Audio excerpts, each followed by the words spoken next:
I think, Senator Marcos, will you allow a brief statement from them, or would you like to take your time now for interpellation? I would allow the secretary perhaps after the questioning, because this is just continuing my former line of questioning when I ran out of time yesterday. Go So ahead, Senator. Thank I will, you, of course, we will allow Senator the Marcos. secretary And to. my intervention will be very short. I just want to refer to I'm the- sorry, Secretary Delas, let me just make this clear. Would you allow her to? Well, no, I would rather finish mine because baka abutan tayo ng 2:30 na hindi pa natapos yung aking tatanong. Uh, with the, but afterwards, I think we will, if I get lucky. So let me continue with the line of questioning that I had started yesterday. General Napeñas, during the January 9 meeting with General Purisima, with Mendez, Purisima, and the President, hinanap ba ng Pangulo si General Espina?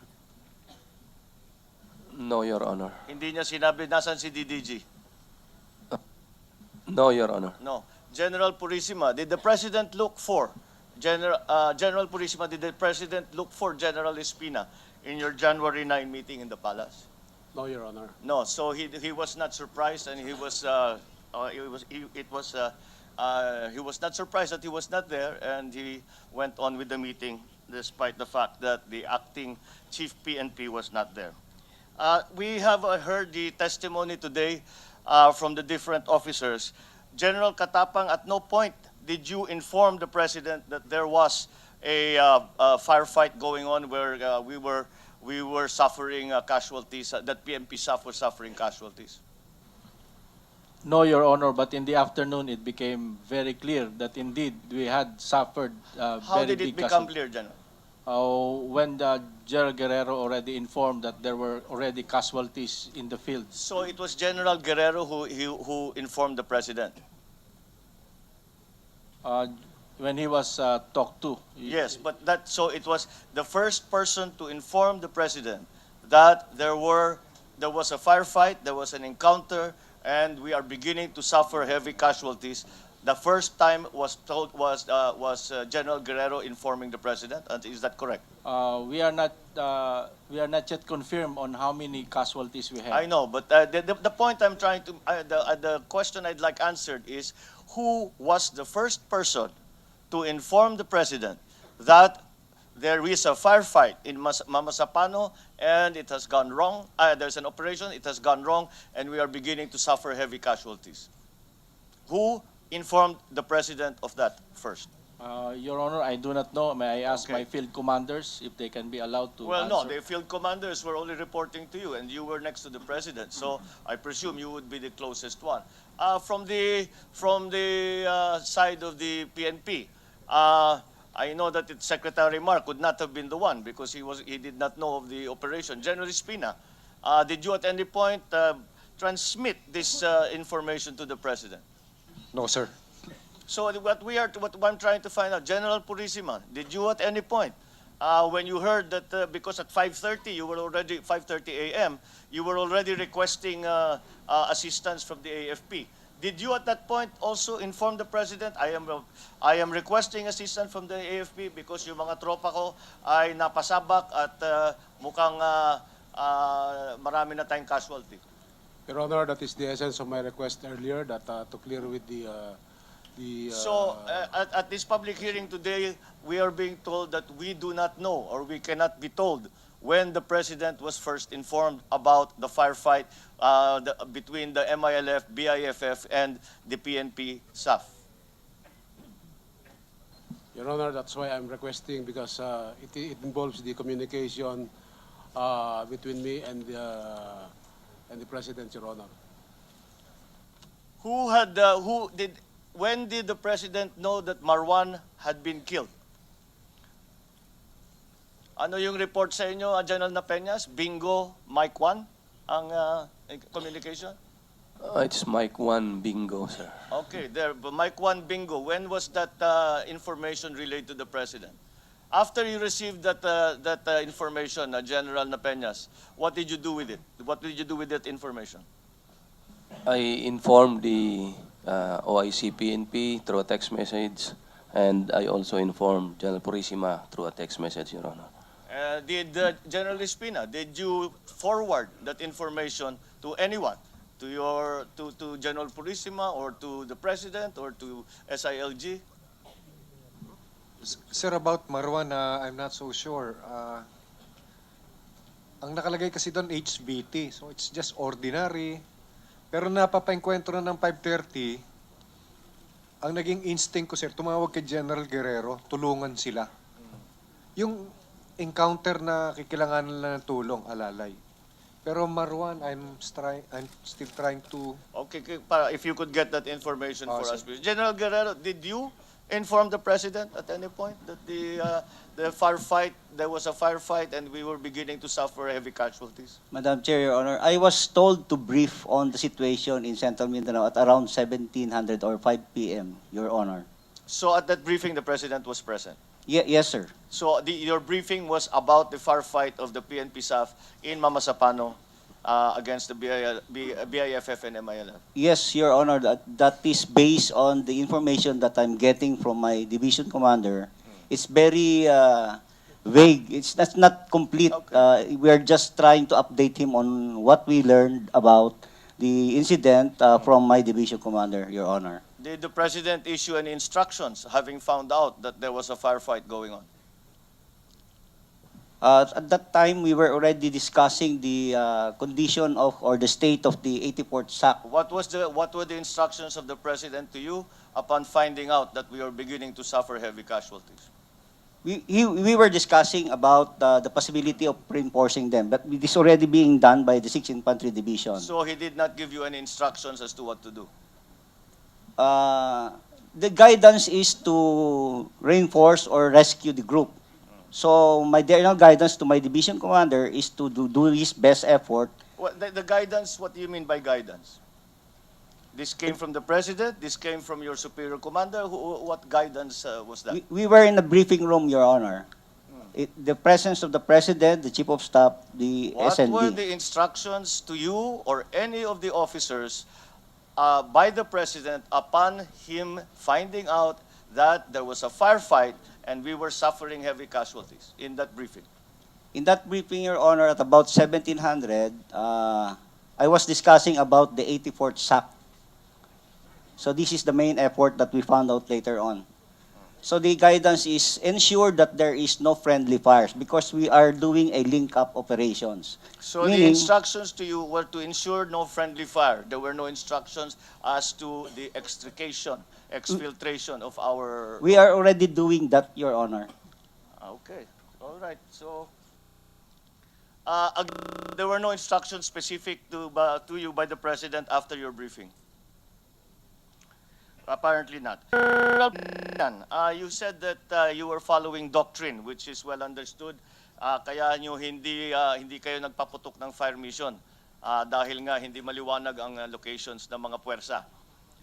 Had, however, there been a direct order from the President to conduct a fire mission in support of the PNP SAF who were pinned down, would you have ordered that fire mission? Your Honor, just the same, I will follow what is the doctrine. So you would not have followed the President's order to fire even if it was danger close? No, Your Honor, unless, You would have defied an order, a direct order from the President? because there is a doctrine that we need to follow, unless the one that is requesting that it be fired from his position, the one that is requesting is the one that is engaged, probably, Your Honor. So if the, Your Honor, may I... if those under fire had requested to fire upon my own position, you would have ordered that fire mission. But if the President ordered it, you would not have done it. Yes, Your Honor.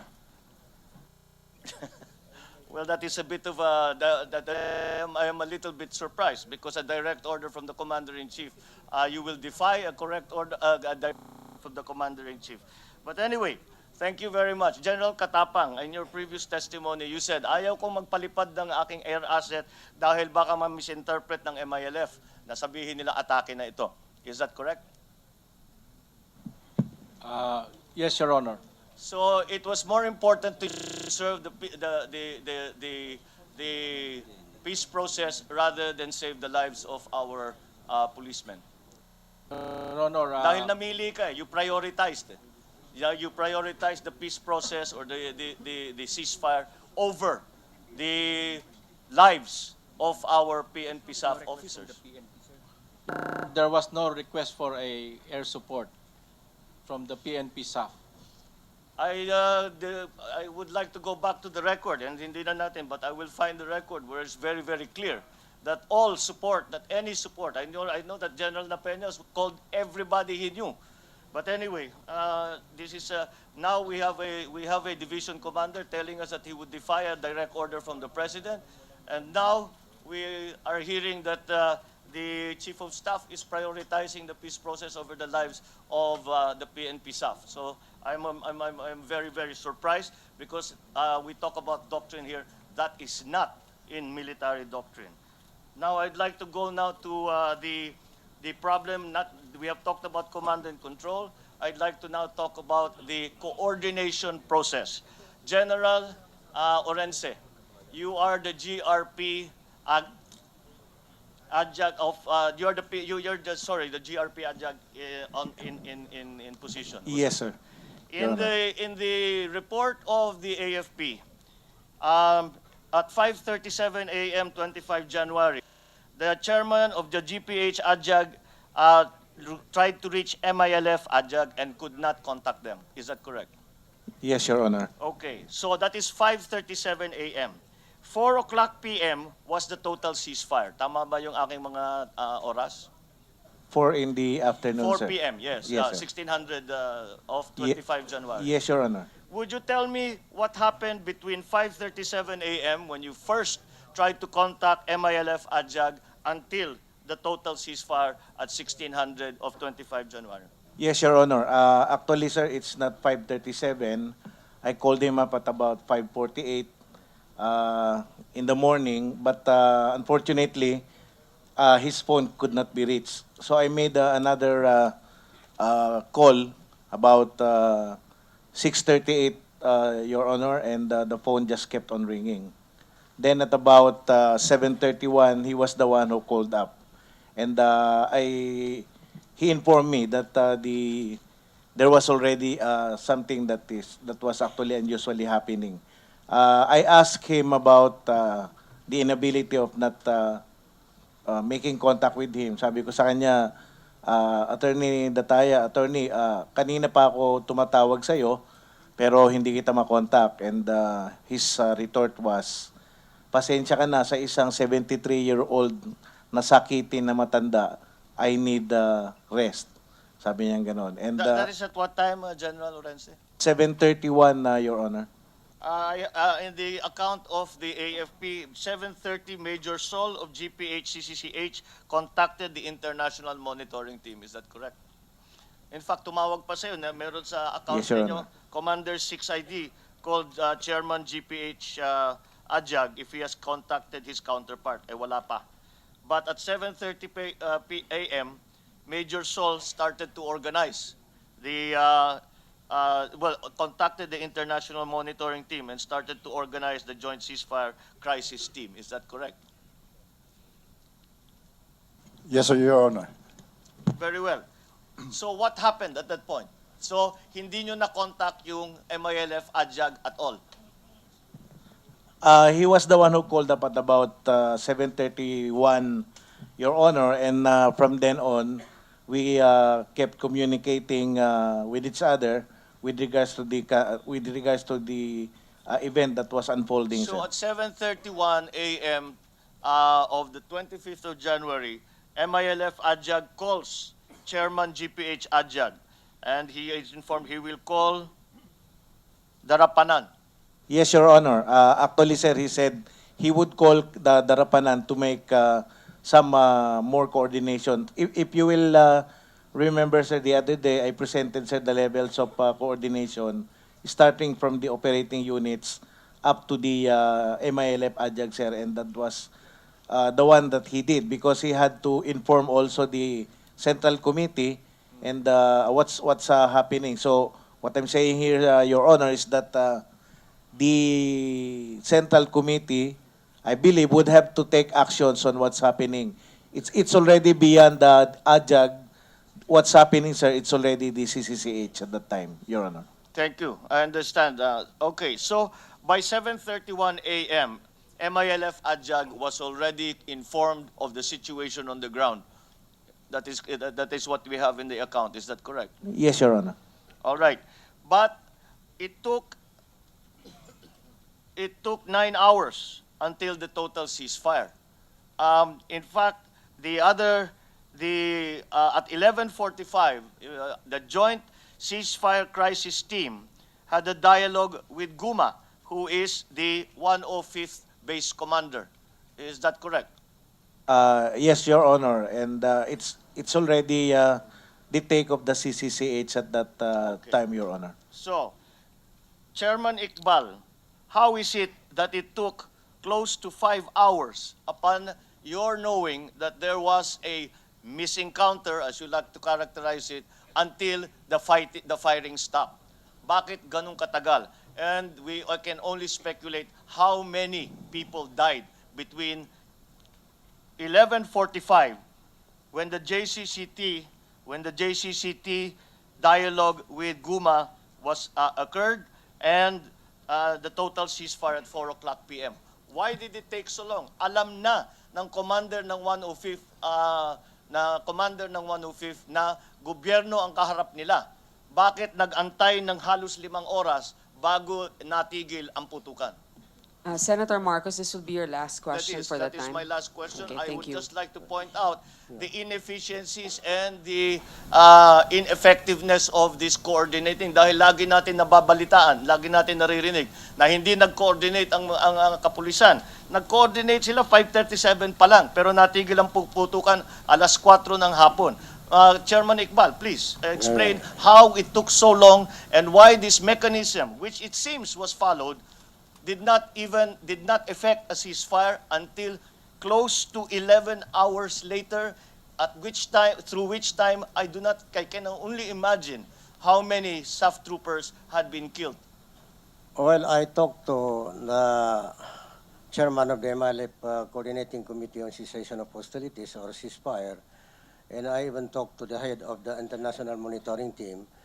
And their statement was that they attributed the length of the effectivity of the ceasefire on the collapse of communication.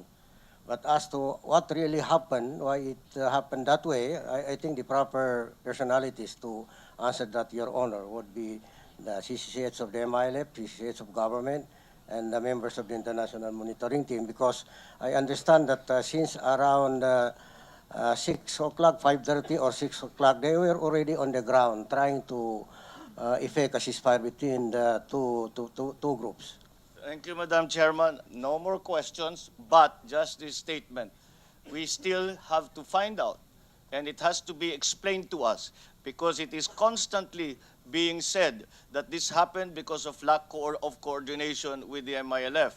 The coordination began with the MILF at 5:37 a.m., 25 January. The fighting stopped at 4 o'clock p.m. of 25 January. That is 10 and a half, 11 hours. Now, the coordination had already begun, but it took 11 hours for the MILF to stop shooting at our forces.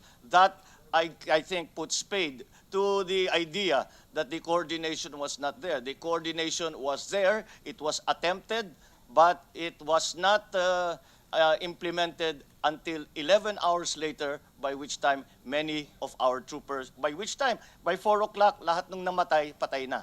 So that is the extent of my interpolation. Thank We you, will Madam Chair. have that for the record. Thank you for setting that, Senator Marcos. Very briefly, 1 minute, sir. Yes, sir. The coordination is very important, so that the firing should not start. Because once the firing starts, it's very hard to separate by experience. But Guma already knew that the forces in front of him were military, were government forces. The joint dialogue with Guma was at 11:45 a.m. General, please have your statements written if you have any clarifications to make. Thank you.